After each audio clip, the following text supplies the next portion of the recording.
Hey, good morning. Ethan with Epoxy Depot Tech Talk here. Chris and I are getting ready to open this garage door and reset the trailer so we can get out and show you guys how to do a one-day flake install on the back porch of a customer's property.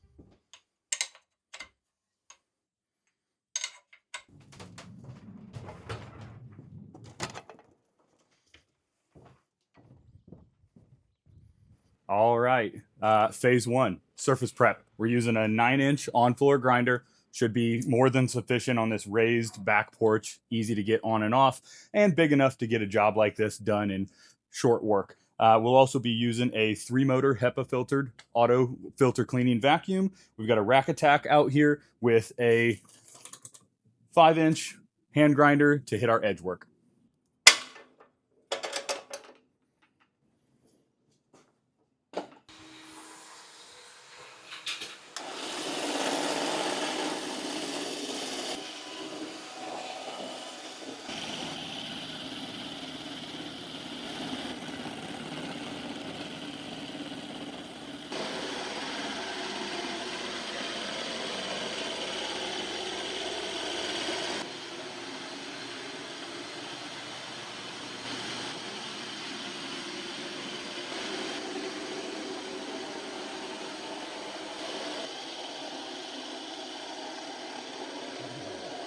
All right, guys, we're about halfway done with surface prep. Chris is going to go ahead and swap. He's going to use this new Hauler dust shroud that I bought him. First time use, so we're going to be kind of doing a product review of it. So make sure you kind of give me the notes and tell me what you think. So far, it seems like a pretty sweet rig, right? Yes, sir. So he's going to go ahead and do some edge grinding. We'll finish up the surface prep. We've been at it for about 45 minutes.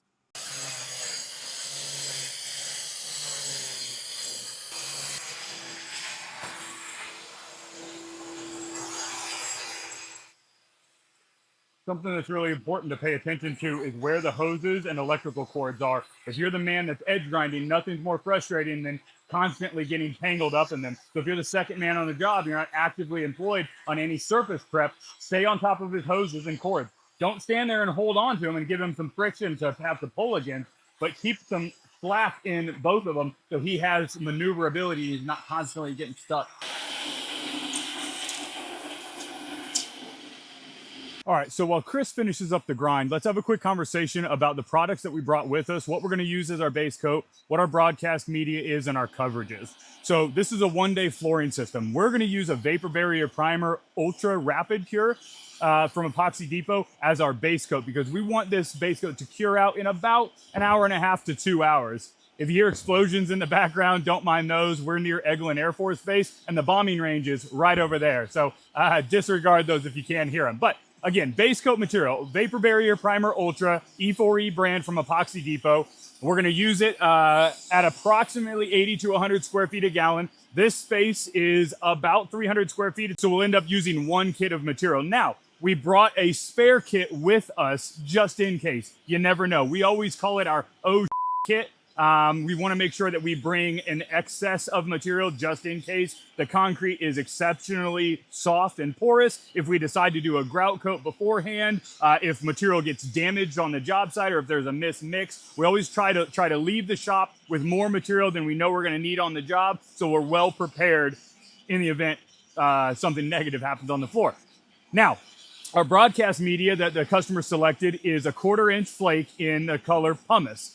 We're going to put that down at a full flake broadcast. So we're going to throw as much flake on the floor as is necessary till the base coat material starts to reject it. So we're going to fully cover the back porch here. That flake is going to cover approximately 250 square feet for every 40-pound box of material we brought with us. We brought 2 boxes. We're really only going to need 1 and a little, but I want to make sure we have enough to fully broadcast this surface and do it one time. The final product we're going to put down is E4E Super Poly.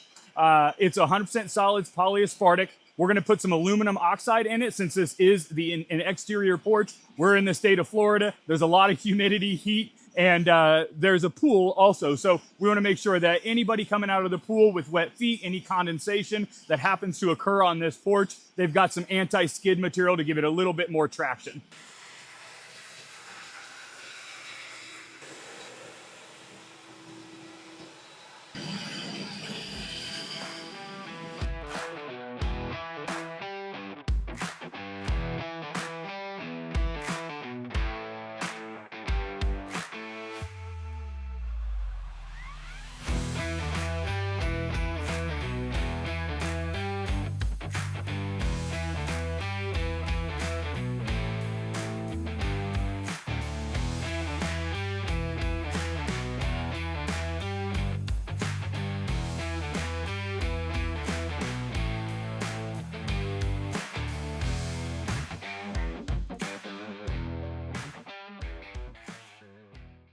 All right, everybody, what you've seen so far is diamond grinding and surface prep.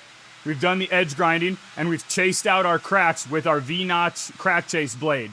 Currently, the final vacuum's being completed before we put our base coat down, but before that step, we're gonna do our crack repair. We're using E4E gel patch. It's got about a 30-minute work time once mixed, and a 2-hour cure time. But one of the unique characteristics about it is when we mix it and apply it into our cracks, we can give it a little bit of time to stack up.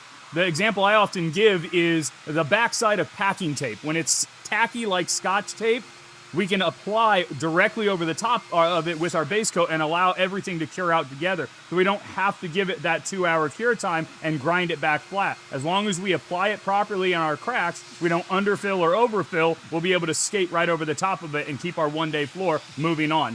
Currently, we've been on the floor for about 2.5 hours, and we expect to get our base coat down before lunch, but we'll see.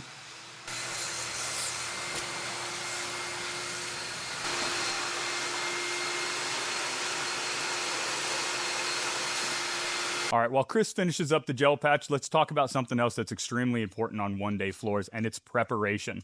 Preparation is key. Have an exit plan and an entry plan. We know exactly where we're gonna come on and off the floor, and we've prepared for that. We've got a mix station ready to go, and we've got a place for our tools when they're coming off the floor. We've got a place for them to go, because the last thing we wanna do is get any epoxy or top coat material on a surface that we don't want to put it, because getting that up, even while it's wet, is extremely difficult without causing staining. If we allow it to dry, generally the only removal option is mechanical, which is going to cause discoloration and probably damage. So while he finishes that, let's talk about some of the tools that we get ready before we put the base coat down and do all the filming of that. The first tool that I like to have is my notched squeegee. Now, I picked the squeegee that's appropriate for the material I'm putting down. If this was a top coat, we'd pick a flat flexible, but because we're running out of vapor barrier primer at 15 to 20 mils, we're gonna run this green notched squeegee. That's gonna put it right at the millage that we want. Second tool we get ready is an 18-inch roller. We leave the covers on them until they're ready to go, just to keep any dust or debris out of them. But we run an 18-inch roller because this is going to evenly distribute our product across the floor. This is going to finish the spread and make everything one homogeneous, seamless base coat. The last two tools we get ready are a 4-inch roller, 3/8 nap, and a chip brush taped to the end of a pole. We do that to cut in our edges. Most of the time, we will not tape our perimeter because tape has a capillary effect with epoxy, which means if I leave that tape in place and I've touched it with the epoxy, it'll have a tendency to suck up the back of the adhesive and actually glue itself to the wall. So we try not to do that. Now, we will do it on limited case-by-case basis, but most of the time, we'll just move a little bit slower, take a little bit more time paying attention to the edge work and the details, and we'll cut in with both of these tools so we can eliminate the need for having to tape our perimeter.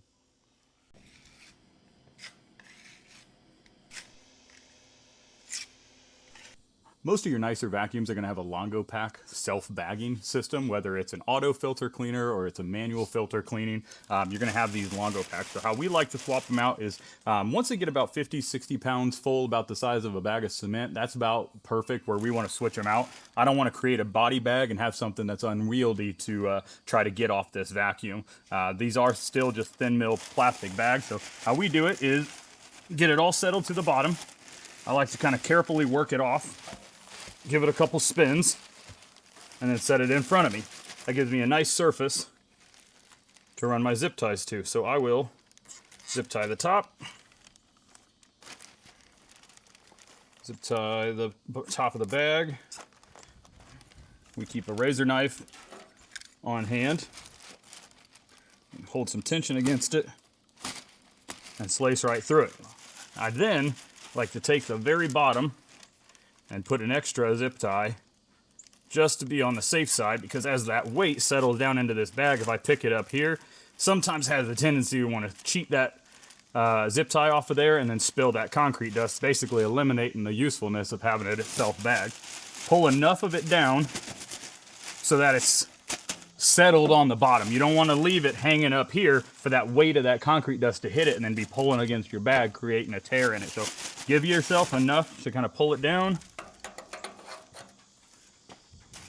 Before we get started with the base coat, Chris is going to go ahead and mix in pigments in the background, but let's have a talk about temperature. If you don't have a temperature gun in your install trailer or in your quote kit, go ahead and invest in one. It's a cheap $30 tool that makes it super useful to figure out what your slab temperature is. If it's too cold, if it's too hot, everything in between. Most products are developed around 72 degrees and about 80% humidity. Now that doesn't mean you have to wait for those ideal temperature ranges to do your install, but you have to have an understanding that if I'm below 55 degrees and it's in the middle of January, that slab temperature is going to be even colder than that. So understanding where it's at will help me determine if I'm even able to install products that cold. Now we're in the middle of summer. It's June, July, August, whatever month it is, and it's exceptionally hot outside. You can see we're in a heat advisory right now. Now we've got a little bit of shade, but let's just see what our slab temperature is hitting at. So in the shade, I'm 91.6 degrees. If I come over to the sunshine area, I'm 108.4. And if I shoot all the way down there around the pool, 109.9. So I just need to have an understanding that the slab temperature is going to dictate how fast or how slow my products move. Too cold of a slab and that exothermic reaction that happens with the epoxy might never be able to take off completely, and you might have uncured product on your slab. So you have to make sure your slab is warm enough before you install a product. Same thing applies when we're doing a one-day install with an ultra-fast vapor barrier primer or polyurea or a polysport or anything in between. Remember, epoxy cures through an exothermic reaction. So we do a 3-minute mix and then we immediately get it out of the bucket, especially if we're working with a fast cure product. Every minute our base coat stays in this bucket, we'll lose up to 5+ minutes of work time on the floor. So it comes out of the bucket, gets ribboned out. Once it's in a ribbon, you have your full amount of work time. Again, slab temperature dependent.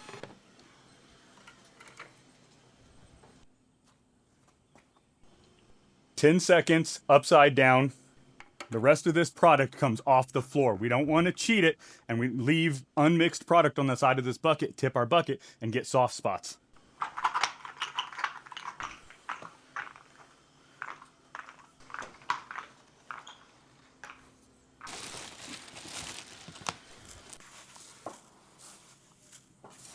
All right, it's getting hotter. I got my sunshine hat on. It's about 96 degrees and 80% humidity. I think the heat index is about 108 degrees today. So it goes to show you that you can put one-day flooring systems down even in hot temperatures. You just got to kind of control for a few things, especially your shade and time of day that your install goes down. So what we're working on now is general cleanup. We got some flake in the landscaping. We're going to go ahead and blow that out and vacuum it, clean up all the edges. We're going to scrape our base coat and we're going to apply our poly top. All right, so base coat's dry. Everything's cleaned up. Everything's been scraped. Chris is standing by at the mix station. He's reset. We called a bit of an audible, and we're going to change our super poly to super turtle poly just because it's got an extended work time, and it is 98 degrees currently, so we want a little bit more work time. We'll still get a one-day floor done, but the top coat will take a little bit longer to cure out for our customers. Last thing that we've changed is we've swapped our squeegee for a flat flexible. That's how we're going to put our poly down. We've got all the other tools ready and available.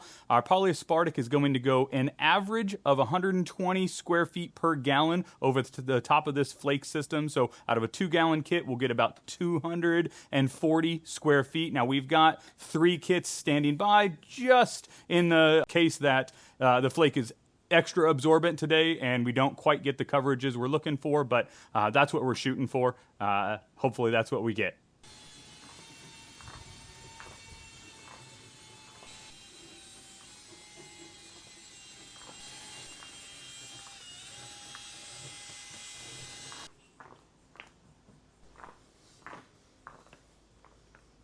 Now, depending on your speed of your product and how quickly you have to work with your top coat, if you're using super poly or a faster cure polyaspartic, you may want to change the way that you do this. But what we like to do is get about 6 to 8 feet off of the first wall or the area we start before our edge guy comes in and starts cutting in for us. We do that because we try our best not to work on top of one another. So maybe get the first kit out, maybe get 6, 8, 10 feet off the wall, whatever you're comfortable with, so that way you guys aren't right up on top of one another.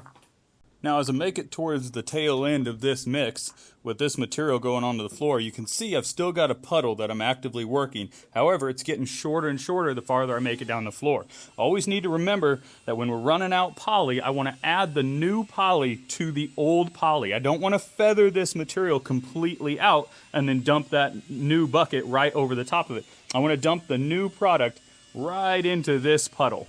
Now, I know I'm far away from the camera, but you can hear me when I explain this. One of the pros and cons when you're deciding what polyaspartic to run is open time. So we already talked about the fact that we called an audible on this floor and we changed it up to turtle poly, super turtle poly, because of its hour-plus work time.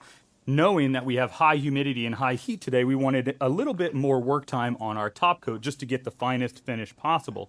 That being said, with the addition of that extended work time comes more open time, which means if you're in an area maybe that has a lot of debris, you've got some pine trees in the area, you got a lot of bugs, maybe there's a termite swarm blowing through the area, you never know what's going to end up in your floor. So just understand that by having that extended work time, you do leave your top coat open to debris getting into it. So that's kind of your decision tree that you need to make.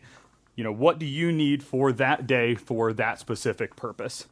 And you can always do what we did and change it up.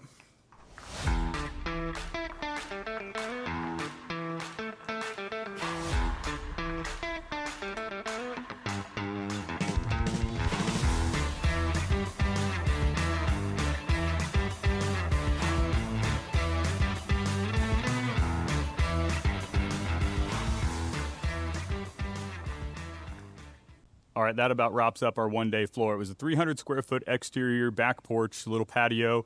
We used vapor barrier primer as our base coat. We broadcast a rejection into that with the pumice, a 1/4 inch flake, and we top coated it with super turtle poly. It's right now about 4 o'clock, so that took about that long.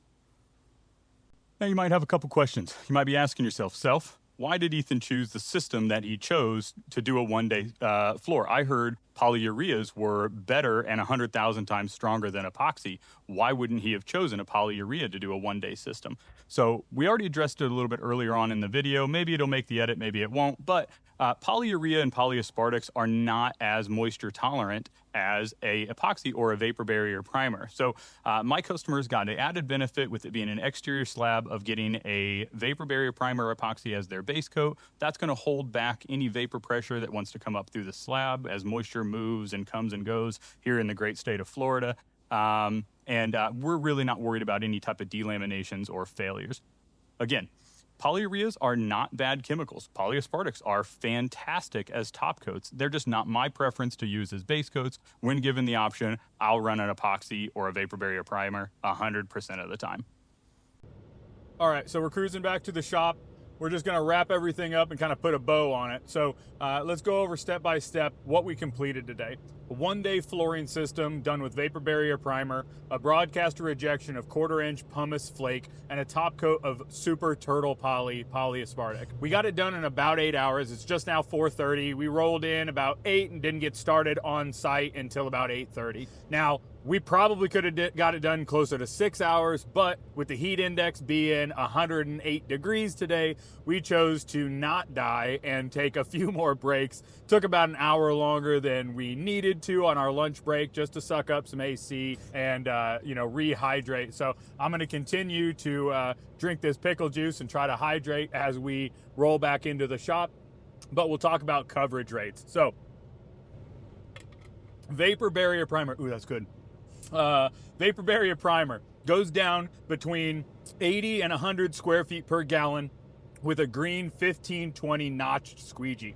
Our flake is going to get broadcast to rejection into our floor, and it's going to stretch between 250 and 300 square feet per 40-pound box of flake. Now, that's generally only going to be true for 1/4-inch flake. If we're running 1/8 inch or a hybrid, you're going to be cheating it closer to the 200 to 250 square foot a box. Some good installers that are really good at feeding the chickens and broadcasting their material might get more, but on average, stay on the safe side, run it at 250 square foot per box, and you'll have some left over towards the tail end. We ended up using right at 2 boxes of flake for this floor.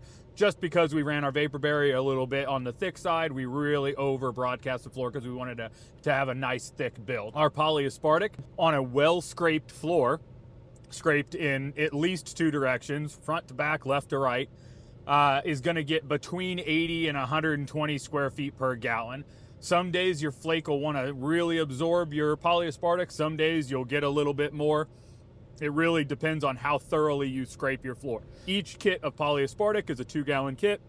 Should get about 240 square feet per kit. So that's what our coverage rates were. If you guys are interested in getting a quote on materials or getting started in the epoxy industry, jump on epoxydepotusa.com, go to the training tab. We got trainings all over the continental United States. There's some down in Florida with me. We got guys up in Baltimore, out in California, everywhere in between, doing super high quality training. So get in there, get trained, do the introduction to epoxy course, start learning these products so you can start earning some money of your own.